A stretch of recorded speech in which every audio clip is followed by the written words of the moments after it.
Halo, Assalamualaikum warahmatullahi wabarakatuh. Pada kesempatan kali ini saya akan menjelaskan tentang larutan penyangga. Jadi larutan penyangga adalah larutan yang pH-nya itu relatif tetap atau tidak berubah jika di dalam larutan itu ditambahkan sedikit asam atau sedikit basa. Jadi ketika larutannya ditambah sedikit asam atau ditambah sedikit basa, pH-nya akan relatif tetap atau tidak berubah. Kita contohkan aja untuk menjelaskan ini, kita contohkan menggunakan sistem penyangga karbonat yang ada di dalam darah kita. Jadi penyangga karbonat ini ada di dalam darah. Jadi di darah kita itu ada suatu sistem penyangga di mana dia fungsinya untuk mempertahankan pH darah agar sekitar kurang lebih 7,4.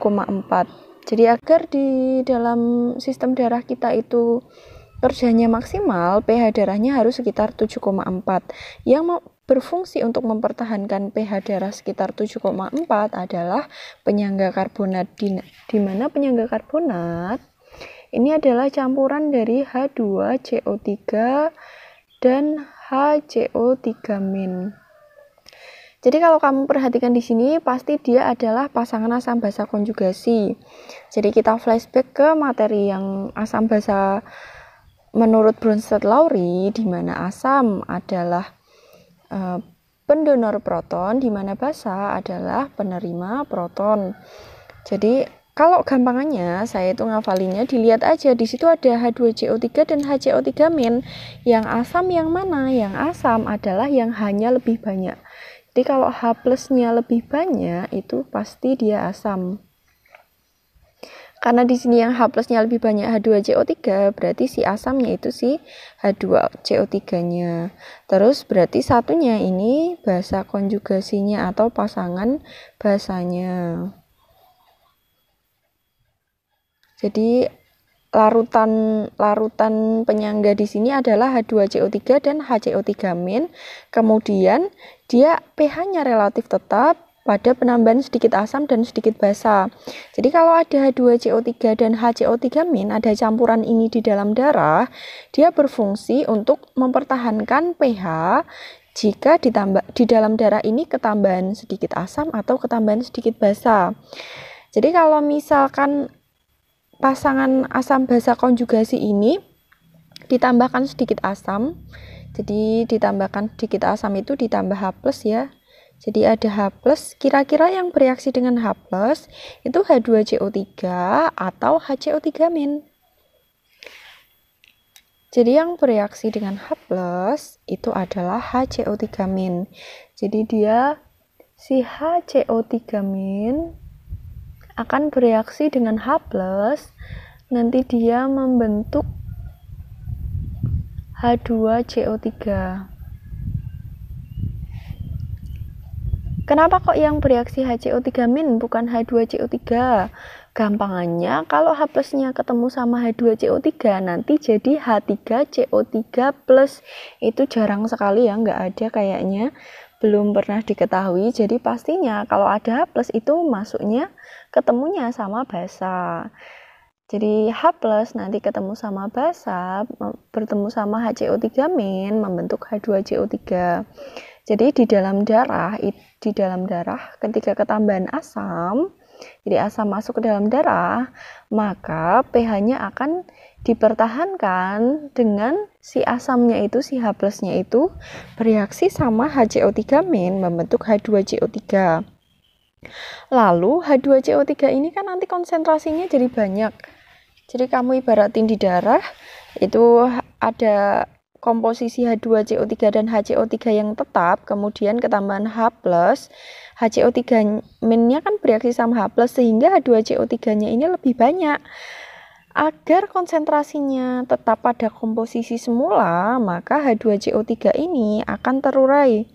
Jadi dia akan terurai jadi H2CO3 ini akan terurai jadi H2O dan CO2. CO2, gas karbon dioksida, ini akan dikeluarkan lewat paru-paru. Jadi ini akan keluar lewat paru-paru.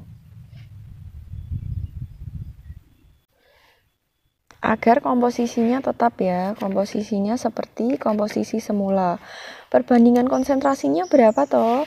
Jadi H2CO3 dan HCO3- ini punya perbandingan komposisi H2CO3-nya ini 20, di sini bandingnya 1. Jadi perbandingan konsentrasinya segitu terus ya. Jadi itu dipertahankan perbandingannya dengan cara mengeluarkan H2CO3, dia terurai dulu jadi air sama CO2, terus CO2-nya dikeluarkan lewat paru-paru.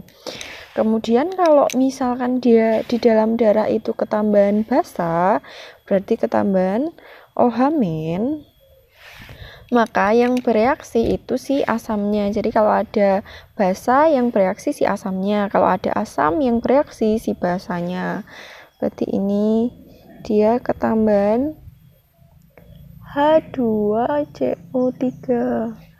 Hasilnya jadi apa? Si H-nya ini tuh berikatan sama OH. Jadi dia membentuk H2O.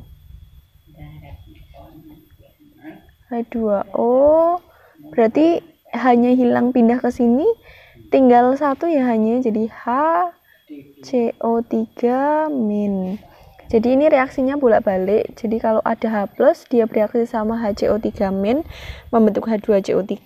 Kalau ketemu dia di dalam darah ketambahan basa, dia bereaksi sama H2CO3 membentuk HCO3- plus H2O.